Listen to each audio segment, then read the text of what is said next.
আসসালামু আলাইকুম। DDS learn আয়োজিত আজকের নলেজ শেয়ারিং সেশনে আমি আছি engineer Farhan Sadiq Ifat, structural engineer DDS. আজকে আমরা যে টপিকটা নিয়ে আলোচনা করব সেটা হচ্ছে আমাদের স্ট্রাকচারাল ইঞ্জিনিয়ারদের জন্য খুব ইম্পর্টেন্ট একটা টপিক। সেটা হচ্ছে seismic design and detailing of RCC structures as per BNBC 2050। তো এই সেশনটা আমি দুইটা পার্টে ভাগ করেছি। আজকে ইনশাল্লাহ এটা পার্ট 1টা নিব, যেটা হচ্ছে সিসমিক ডিজাইন, সিসমিক লোড কিভাবে একটা বিল্ডিং এ অ্যাসাইন করতে হয়, কি কি রিলেটেড জড়িত আছে সেই সিসমিক লোডের সাথে, সেটা আজকে আমরা জানার চেষ্টা করব। এবং পরের পার্টটাতে ইনশাল্লাহ পরবর্তীতে আমরা সিসমিক ডিজাইন যেটা ডিটেইলিং এর যে পার্টটা সেটা আমরা ইনশাল্লাহ দেখার চেষ্টা করব। তো সিসমিক ডিজাইন বা সিসমিক লোড কেন আমাদের জন্য গুরুত্বপূর্ণ বা একটা স্ট্রাকচারের জন্য কেন আমরা কনসিডার করব, সেটা হচ্ছে আমাদের শুরুতে জানতে হবে। আমরা দেখেছি যে রিসেন্ট বেশ কিছু বড় বড় আর্থকোয়েকের ঘটনা ঘটেছে, যেটা কিছুদিন আগে তুরস্কে যে ঘটনা ঘটলো, আমরা দেখলাম খুব ম্যাসিভ আকারে সেখানে বিল্ডিং কলাপস করেছে, খুব বড় বড় স্থাপনা সেখানে ভেঙে পড়েছে। এবং আমরা বেশ কিছুদিন ধরে শুনছি যে আমার বাংলাদেশেও একটা বড় আর্থকোয়েক বা ভূমিকম্প হিট করার একটা খুব ভালো একটা প্রবাবিলিটি আছে। তো এই জন্য আমরা যখন একটা বিল্ডিং ডিজাইন করব তখন আমাদেরকে এটা এনশিওর করতে হবে যাতে বিল্ডিংটা তার রিকোয়ারমেন্ট অনুযায়ী যে আর্থকোয়েক লোড বা সিসমিক লোডটা আসার পসিবিলিটি আছে সেটা যেন সে সেন্ড করতে পারে, সেভাবে আমাদেরকে বিল্ডিংটা আর্থকোয়েক প্রোন হিসেবে ডিজাইন করতে হবে। আচ্ছা, তাহলে একটা বিল্ডিং এ একটা স্ট্রাকচারে আমরা সিসমিক লোড দুভাবে অ্যাসাইন করতে পারি।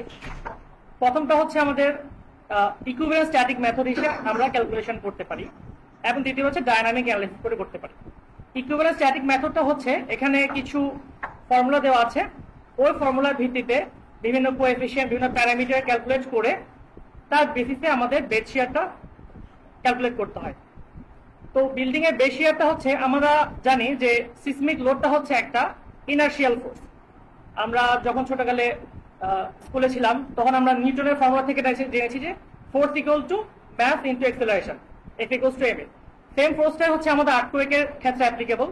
আর্থকোয়েকের যে বেড শিয়ারটা আমরা দেখতে পাচ্ছি সেটা হচ্ছে আমাদের ফোর্স, এবং এখানে হচ্ছে যে ম্যাসটা হচ্ছে আমার বিল্ডিং এর টোটাল সিসমিক ওয়েট, এবং হচ্ছে যে অ্যাক্সেলারেশনের যে পার্টটা সেটা হচ্ছে এফ এ, এখানে এসি দিয়ে দ্বারা দেখানো হয়েছে, যেটাকে বলা হচ্ছে ডিজাইন স্পেকট্রাল অ্যাক্সেলারেশন। তাহলে আমরা যদি এফ এ এবং ডাব্লিউ ক্যালকুলেট করি তাহলে আমরা মাল্টিপ্লাই করে সেখান থেকে বেড শিয়ারটা ডিটারমাইন করতে পারবো। প্রথমে আমরা দেখে নেই যে আমরা সিসমিক ওয়েটটা কিভাবে ক্যালকুলেট করবো। বিএনবিসি 2020 তে যেটা বলা হচ্ছে সেকশন 2.5.7.3 তে বিল্ডিং এর সিসমিক ওয়েট হচ্ছে টোটাল ডেড লোড এবং লাইভ লোড, যেগুলো হচ্ছে 3 কিলোমিটার পার মিটার স্কয়ার বা 63 পিএসএফ এর নিচে, তার 25%, that is dead load plus 0.25 of live load under 3 kilometre per metre square. এবং যদি আমাদের লাইভ লোডটা যদি 3 কেপি এর উপরে চলে যায় সেক্ষেত্রে আমাদেরকে লাইভ লোডে 50% নিতে হবে সিসমিক ওয়েট ক্যালকুলেশনে। আর যদি আমাদের বিল্ডিং এ পার্মানেন্ট কোনো হেভি ইকুইপমেন্ট থাকে অথবা যদি রিটেইন লিকুইড থাকে, যেমন আমাদের ওভারহেড ওয়াটার ট্যাঙ্কগুলোতে যে ওয়াটারগুলো থাকে সেটা আসলে রিটেইন লিকুইড হিসেবে আমরা ধরতে পারি, সেক্ষেত্রে আমাদের তার টোটাল ওয়েট 100%টা আমার সিসমিক ওয়েট ক্যালকুলেশনে কনসিডার করতে হবে। এরপরে আমরা দেখবো যে ডিজাইন স্পেকট্রাল অ্যাক্সেলারেশনের যে ক্যালকুলেশনটা সেটা আমরা কিভাবে ক্যালকুলেশন করতে পারি।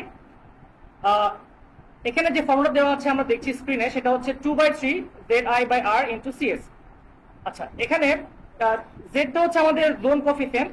বিএনবিসি 2020 কে বাংলাদেশের আমাদের কান্ট্রির সিসমিক পসিবিলিটি বা সিসমিক সিভিয়ারিটির উপর ডিপেন্ড করে 4টা জোন ডিভাইড করা হয়েছে, zone 1, zone 2, zone 3 and zone 4। তো জোন যত বেশি হবে তার সিসমিক সিভিয়ারিটি তত বেশি হবে। যেমন আমরা জানি যে জোন 1 এর আর্থকোয়েক সিভিয়ারিটি সবচেয়ে কম, যার কারণে জোন 1 এর আমরা যে জোন কোএফিসিয়েন্ট সেটা হচ্ছে খুবই কম, 0.12।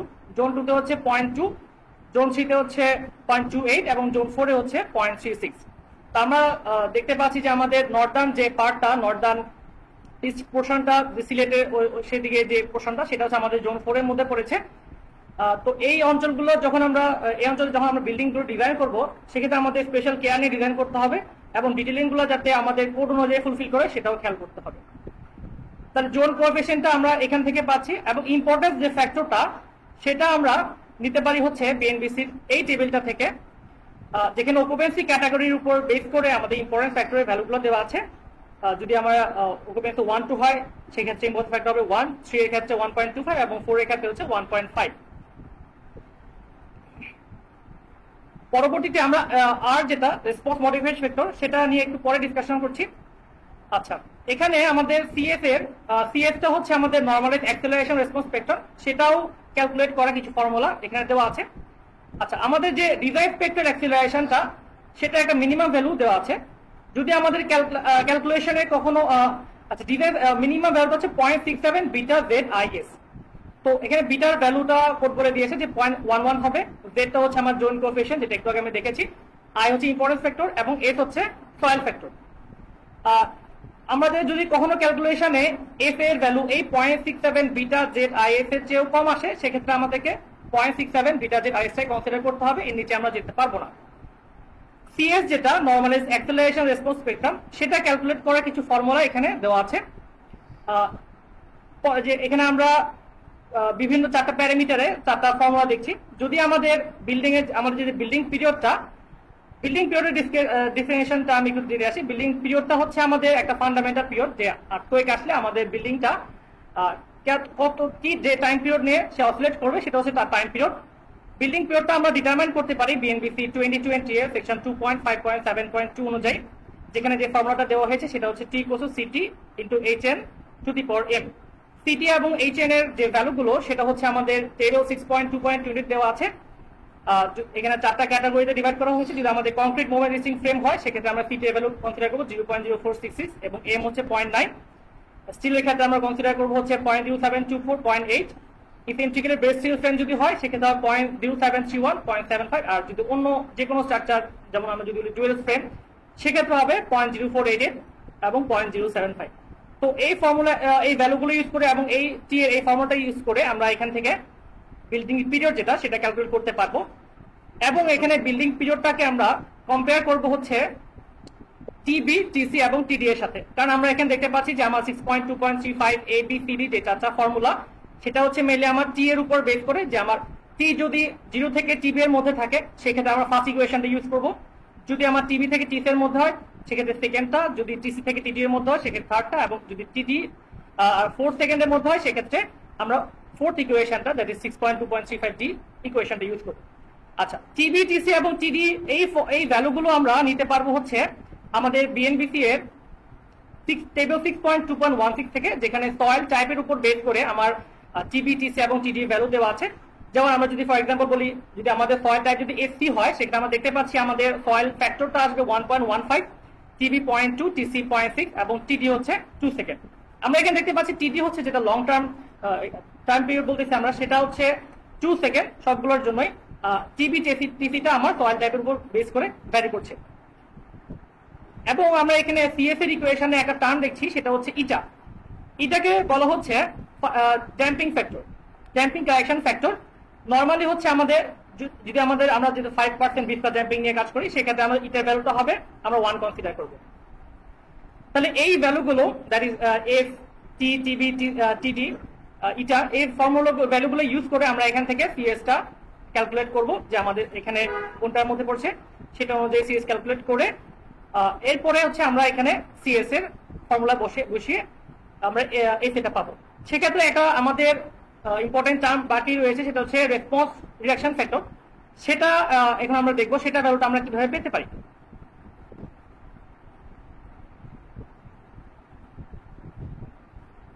আমাদের রেসপন্স রিডাকশন ফ্যাক্টর যাওয়ার আগে আমাদের কিছু জিনিস জানতে হবে, যেমন সাইট ক্লাসিফিকেশনটা। সাইট ক্লাসিফিকেশন হচ্ছে আমাদের সয়েল ক্যাটাগরির উপর বেস করে আমাদের বিএনবিসি 2020 আমাদের সয়েলটাকে 4টা ভাগে বা 5টা ভাগে ভাগ করা হয়েছে, এসএ, এসবি, এসসি, এসডি এবং এসই। তো এসি আমাদের নরমালি লাগে না, সেক্ষেত্রে আমরা এটা আনিনি। তো যদি আমরা ক্যালকুলেট করে এটা পাই, আমাদের এসপিটি ভ্যালু উপর বেস করে আমার সাইট ক্লাসে ডিটারমাইন করতে হবে।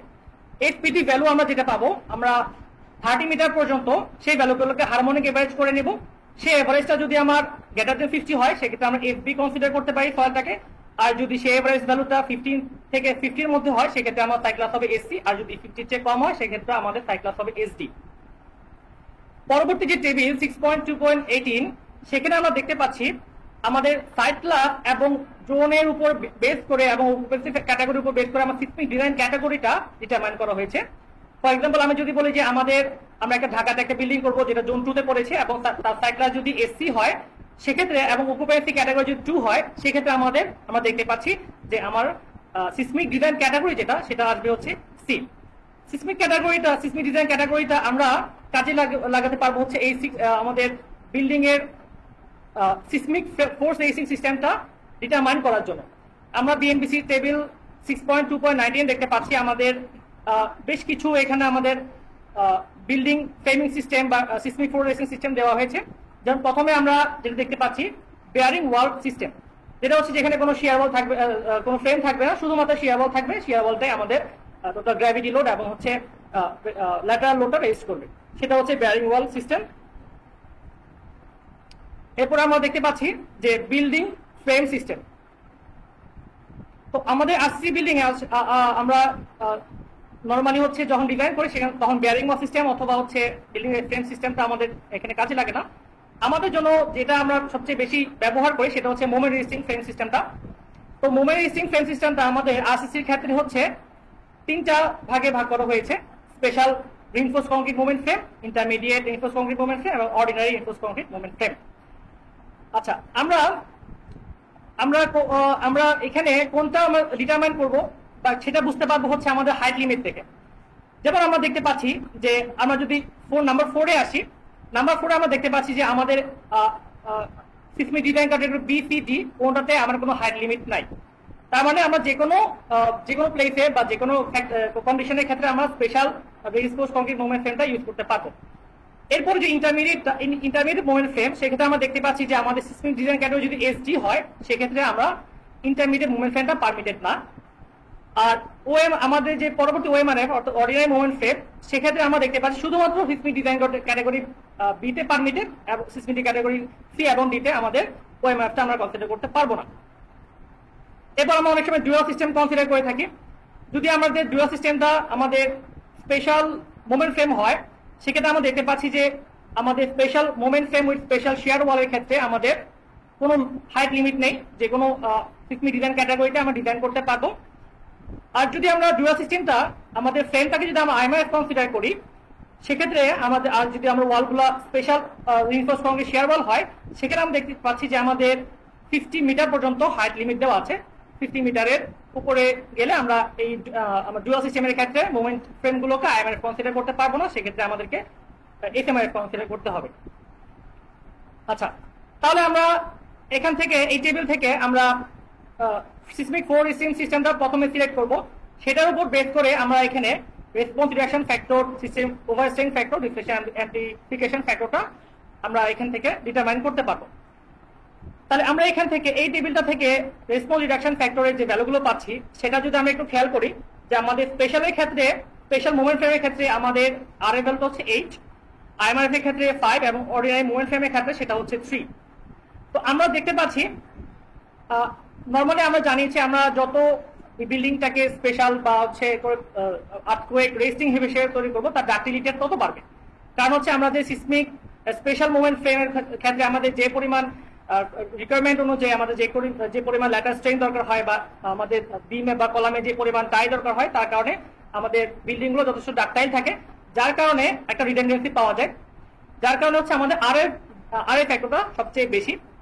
আইএমআরএফ এর ক্ষেত্রে একটু কম এবং সবচেয়ে কম হচ্ছে আমাদের ওএমআরএফ এর ক্ষেত্রে। আমরা যদি আমাদের সিএস এর ক্যালকুলেশনের যে এস এর ক্যালকুলেশনের ফর্মুলায় ফিরে আসি, আমরা এখানে দেখতে পারবো যে আমাদের এখানে ফর্মুলাটা নিচে আর আছে, অর্থাৎ আমাদের যদি আর এর ভ্যালু বেড়ে যায় তাহলে এস এর ভ্যালু কমে যাবে এবং আর এর ভ্যালু যত বাড়বে আমাদের এস এর ভ্যালু তত কমবে। তাহলে আমরা যদি এসএমআরএফ কনসিডার করি আমরা দেখতে পাচ্ছি আমার আর এর ভ্যালু সবচেয়ে বেশি, তার কারণে আমার সিসমিক ফোর্স যেটা আসবে সেটা কম আসবে। এটা কারণ হচ্ছে আমরা যেহেতু বিভিন্ন রিডান্ডেন্সি কনসিডার করছি এবং আমরা যেহেতু বিল্ডিং থেকে ডাক্টাইল করে তৈরি করছি, যার কারণে হচ্ছে আমাদের সিসমিক ফোর্সটাকে কমিয়ে আনা হচ্ছে। তাহলে এখান থেকে হচ্ছে আমরা 2/3 ZI/R * CS এই ফর্মুলা ZIR এবং CS এর ভ্যালু বসিয়ে ইনপুট দিয়ে আমরা S এর ক্যালকুলেশন করতে পারছি এবং S এ ইনটু W, S এর সাথে W মাল্টিপ্লাই করে আমরা বেশি একটা ক্যালকুলেশন করতে পারছি। এরপর হচ্ছে আমরা বেশিয়া যেটা পেলাম সেটাকে আমাদের বিভিন্ন ফ্লোরে ডিস্ট্রিবিউট করতে হবে। সেই ডিস্ট্রিবিউশনের ক্ষেত্রে আমরা এই ফর্মুলাটা আমরা দেখতে পারি, ভার্টিক্যাল ডিস্ট্রিবিউশন অফ ফোর্স। এখানে আমরা দেখতে পাচ্ছি এফএক্স টা হচ্ছে আমাদের যে একটা লেভেলে আমরা কতটুকু ফোর্স সেখানে যাবে, বিটা হচ্ছে আমার টোটাল বেস শিয়ার, ডাব্লিউ এই যেটা দেখতে পাচ্ছি সেটা হচ্ছে আমাদের ওই লেভেলের ওই স্টোরি আমার সিসমিক ওয়েটটা, এইচ হচ্ছে বেস থেকে ওই স্টোরি হাইট, এবং কে এর ভ্যালুটা এখানে আমাদের কে এর ভ্যালুর জন্য দেওয়া আছে। যদি আমাদের বিল্ডিং এর টাইম পিরিয়ড 0.5 সেকেন্ডের চেয়ে কম হয় সেক্ষেত্রে হবে 1, আর যদি 2.5 সেকেন্ডের চেয়ে বেশি হয় সেক্ষেত্রে 2 হবে, এবং যদি 0.5 থেকে 2.5 এর মধ্যে থাকে সেক্ষেত্রে আমাদের ইন্টারপোলেশন করে কে এর ভ্যালুটা ডিটারমাইন করতে হবে। এবং এখানে এনটা হচ্ছে নাম্বার অফ স্টোরিজ। তাহলে এই ফর্মুলা ইউজ করে আমরা ভার্টিক্যাল ডিস্ট্রিবিউশনটা করতে পারি, এবং টোটাল যে স্টোরি শেয়ারটা সেটাও আমরা এই ফর্মুলা ইউজ করে করতে পারি, ব্যবহার করে আমরা ডিটারমাইন করতে পারি। আচ্ছা, তাহলে এতক্ষণ আমরা যেটা আলোচনা করলাম সেটা ছিল আমাদের সিসমিক ফোর্স এসিং সিস্টেমের ইকুইভ্যালেন্ট স্ট্যাটিক মেথডে কিভাবে আমরা বেস ডিটারমাইন করতে পারি। ইকুইভ্যালেন্ট স্ট্যাটিক মেথড ছাড়াও আরেকটা মেথড আছে যেটাকে বলা হচ্ছে ডায়নামিক অ্যানালাইসিস মেথড। সেই অ্যানালাইসিস করেও আমরা বেস ডিটারমাইন করতে পারি। তো এক্ষেত্রে আমাদের ডায়নামিকের ক্ষেত্রে কিছু রিকোয়ারমেন্ট আছে যে আমরা কখন ডায়নামিক করব একটা বিল্ডিং এ বা কখন করব না। বিএনবিসি 2020 তে কিছু ক্রাইটেরিয়া দেওয়া আছে। যেমন বিএনবিসিতে বলা হয়েছে যদি আমাদের রেগুলার বিল্ডিং হয় তাহলে জোন 2, 3, 4 এ আমাদের 40 মিটারের যদি উপরে যদি কোনো বিল্ডিং হয় সেক্ষেত্রে আমাদেরকে অবশ্যই ডায়নামিক অ্যানালাইসিস করতে হবে, আর যদি জোন 1 এ কোনো বিল্ডিং করে সেক্ষেত্রে 90 মিটার উপরে গেলে করতে হবে। আর যদি ইরেগুলার বিল্ডিং হয়, যদি কোনো আমাদের বিল্ডিং ইরেগুলারিটি থাকে সেক্ষেত্রে আমাদের সেটা কমে আসছে 12 মিটারের উপরে যদি হয় সেক্ষেত্রে আমাদেরকে অবশ্যই ডায়নামিক অ্যানালাইসিস করতে হবে ফর জোন 2, 3 and 4। আর যদি জোন 1 এ পরে সেক্ষেত্রে আমাদের 40 মিটার উপরে গেলে আমাদের ডায়নামিক অ্যানালাইসিস করতে হবে। আচ্ছা, আমরা এখন স্ক্রিনে দেখতে পাচ্ছি কিভাবে একটা টিপিক্যাল ইনপুট দিতে পারি আমরা আর্থকোয়েক ফোর্সের জন্য, বা লোড প্যাটার্ন কিভাবে ডিফাইন করতে পারি। আমরা এখানে বাম পাশে দেখতে পাচ্ছি উপরে আমাদের এখানে ডিরেকশন এবং ইসেন্ট্রিসিটিটা আছে। তো ইনিশিয়াল হচ্ছে আমরা বিল্ডিং এর যখন আমরা কনসিডার করব তখন হচ্ছে আমাদের এখানে ডিরেকশনটা ইনপুট দিতে হবে এবং অবশ্যই ইসেন্ট্রিসিটিটাও ইনপুট দিতে হবে। তাহলে এই টোটাল তিনটা জিনিস আমাদের এখানে ঠিক দিতে হবে। আর ইসেন্ট্রিসিটিটার ইনিশিয়ালি ভ্যালু হবে হচ্ছে আমার 5% ইসেন্ট্রিসিটি, দ্যাট ইজ 0.05 নিয়ে আমাদের কাজ করতে হবে। পরবর্তীতে যদি আমাদের বিল্ডিং কোনো টর্শন ইরেগুলারিটি আসে সেক্ষেত্রে অ্যাপ্লিকেশন ফ্যাক্টর ব্যবহার করে আমাদের ইসেন্ট্রিসিটি ভ্যালুটা ইনক্রিজ করে নিতে হবে। তারপর টাইম পিরিয়ডের এখানে আমরা তিনটা অপশন দেখতে পাচ্ছি। যদি আমরা অ্যাপ্রক্সিমেটটা ইউজ করি সেক্ষেত্রে আমাদের শুধুমাত্র যে আমরা সিটি এবং এইচএন এর যে কোএফিসিয়েন্ট গুলো দেখলাম সেটা আমাদের ইনপুট দিলে হবে। সেক্ষেত্রে আমাদের মডেল ট্যাফিটা সে অটোমেটিক্যালি বিল্ডিং এর হাইট ক্যালকুলেট করে সেটা টাইম পিরিয়ড ক্যালকুলেট করে নেবে। আর যদি আমরা এই প্রোগ্রাম ডিটারমাইনের ক্ষেত্রে সেম প্রসেস ইউজার ডিফাইন যদি দিয়ে দেয় সেক্ষেত্রে আমরা নিজেরা ক্যালকুলেট করে ম্যানুয়ালি সেক্ষেত্রে আমরা টাইম পিরিয়ডটা ইনপুট করতে পারি। এবং এক্ষেত্রে একটা বিষয় হচ্ছে আমাদের খেয়াল রাখতে হবে, আমাদের টাইম পিরিয়ডটা আমরা যখন ইনপুট দিব সেক্ষেত্রে আমরা চাইলে টাইম পিরিয়ডটা 40% ইনক্রিজ করে আমরা ইনপুট দিতে পারি। যদি আমাদের 40% ইনক্রিজ করার পরে যে টাইম পিরিয়ডটা আসবে সেটা যদি আমাদের বিল্ডিং এর মডেল আইজেন ভ্যালু অ্যানালাইসিস অথবা হচ্ছে আমাদের রেলিভ মেথডে টাইম পিরিয়ড ক্যালকুলেট করে তার চেয়ে কম হয় সেক্ষেত্রে আমরা 40% পর্যন্ত আমরা টাইম পিরিয়ডটাকে স্ট্যাটিক থেকে আমরা যে টাইম পিরিয়ডটা পাচ্ছি সেটাকে ইনক্রিজ করে নিতে পারবো। এক্ষেত্রে হচ্ছে তারপর আমরা কিভাবে স্টোরি রেঞ্জটা আমরা কিভাবে ইনপুট দিব, আমাদের অবশ্যই একদম বটম স্টোরি থেকে একদম টপ স্টোরি পর্যন্ত এখানে ইনপুট দিতে হবে। তারপর যে ফ্যাক্টরগুলো আমরা দেখতে পাচ্ছি সেটা হচ্ছে আমাদের বিএনবিসির আমার সিসমিক ফোর্স রেজিস্টিং সিস্টেমের যে টেবিলটা আমরা দেখেছি সেখান থেকে আমরা ইনপুট দিতে পারবো আর ওমেগা এবং সিডি এর ভ্যালুগুলো। ডান পাশে আমরা যে অপশনগুলো দেখতে পাচ্ছি সেখানে আমাদের দেখতে পাচ্ছি কি বেশ কিছু ইনপুট আছে। যেমন 0.2 second spectral acceleration SA, 1 second spectral acceleration S1, long term transition period, এই সবগুলো ভ্যালু আমরা পেতে পারি হচ্ছে আমাদের বিএনবিসি 2020 অ্যাপেন্ডিক্স সি থেকে। অ্যাপেন্ডিক্স সিতে আমাদের যে ভ্যালুগুলো দেওয়া আছে সেগুলো হচ্ছে আমাদের AC 705 এর সাথে মিলিয়ে তারা এই ভ্যালুগুলো দিয়েছে। তো আমরা জোন প্রথমে যে টেবিলে দেখতে পাচ্ছি সেখানে আমাদের জোনের উপর বেস করে আমার SF এবং S1 এর ভ্যালু দেওয়া আছে, আর সাইড কোএফিসিয়েন্ট F এর ভ্যালুটা আমাদের দেওয়া আছে পরবর্তী টেবিলে, যেটা হচ্ছে আমাদের জোন এবং হচ্ছে সয়েল টাইপের উপর বেস করে ডিটারমাইন করতে হবে। এবং সাইড কোএফিসিয়েন্ট FD এর ভ্যালুটাও সিমিলারলি দেওয়া আছে। আর SDS এবং হচ্ছে SD1 সেটা হচ্ছে আমাদের ইটেপসটা ফর্মুলা অ্যাপ্লাই করে অটোমেটিক ক্যালকুলেট করে নেবে। যারা আমরা যদি এখানে সবগুলো ইনপুট দেওয়ার পরে S1 long term transition period input দেওয়ার পরে সাইক্লাস F ধরতে হবে আমাদের, কারণ সাইক্লাস যদি আমরা F বাদে অন্য কিছু ধরি তাহলে সে ভ্যালু F এবং F ভ্যালুটা ফিক্স করে নেবে। সেক্ষেত্রে আমরা সাইক্লাস এফটা ইউজ করে আমাদের এফ এবং এফ বি ভ্যালুটা আমাদের অ্যাপেন্ডিক্সে টেবিল থেকে ইম্পোর্ট দিব। তো এসডিএস যেটা বললাম যে একটু আগে, যে এসডিএস এর ভ্যালুটা আমাদের 2/3 এফ এ ইন্টু এফ এ, এটা আমাদের প্রোগ্রাম অটোমেটিক ক্যালকুলেট করে নেবে। সেম ভাবে এসডি ওয়ানটা হচ্ছে 2/3 into F B into F one. আচ্ছা, এখানে আমি একটা জিনিস বলে রাখি, সেটা হচ্ছে আমরা যে ইনিশিয়ালি যে ফর্মুলাটা দেখেছি F A, spectral acceleration. Spectral অ্যাক্সিলারেশনটা আসলে কি বোঝায়? স্পেকট্রাল অ্যাক্সিলারেশনটা হচ্ছে যখন একটা বিল্ডিং এ আর্থকোয়েক আসবে, সে বিল্ডিংটা ম্যাক্সিমাম যে অ্যাক্সিলারেশন নিয়ে সে অসিলেট করতে থাকবে সেটা হচ্ছে বিল্ডিং এর স্পেকট্রাল অ্যাক্সিলারেশন। এখানে আমাদের ডায়নামিকের ক্ষেত্রে একটা টেবিল আমরা এখানে যেটা আমরা যখন ডায়নামিক অ্যানালাইজ করি তখন এই টেবিলটা আমাদের মডেলে ইনপুট দিতে হয়। টেবিলটা হচ্ছে আমাদের, আমরা ওয়াই অ্যাক্সিস দেখতে পাচ্ছি C is equal to S A by PGA rock. PGA রকটা হচ্ছে আমাদের পিক গ্রাউন্ড অ্যাক্সিলারেশন। কোন একটা জোনে বা কোনো একটা জায়গায় যদি আমার আর্থকোয়েক আসে, তাহলে ওই জায়গায় গ্রাউন্ডটা ম্যাক্সিমাম কত অ্যাক্সিলারেশন নিয়ে আমাদের মুভ করতে পারবে বা অসিলেট করবে, সেটাই হচ্ছে আমাদের পিজিএ রক। এবং টাইম পিরিয়ড বেস করে আমি এই দেখতে পাচ্ছি যে এই গ্রাফটা আমার ভ্যারি করতেছে সাইক্লাসের সাথে। তো এই ছিল হচ্ছে আমাদের আজকের পর্ব। আজকে আমরা দেখেছি কিভাবে আমাদের আর্থকোয়েক ফোর্সটা ক্যালকুলেট করতে হয় দুইটা মেথডে, স্ট্যাটিক ইকুইভ্যালেন্ট স্ট্যাটিক মেথডে এবং ডায়নামিক অ্যানালাইসিস মেথডে। ইনশাআল্লাহ নেক্সট সেশনে আমরা সিসমিক ডিটেইলিং পার্টটা কনসিডার করব। আসসালামু আলাইকুম।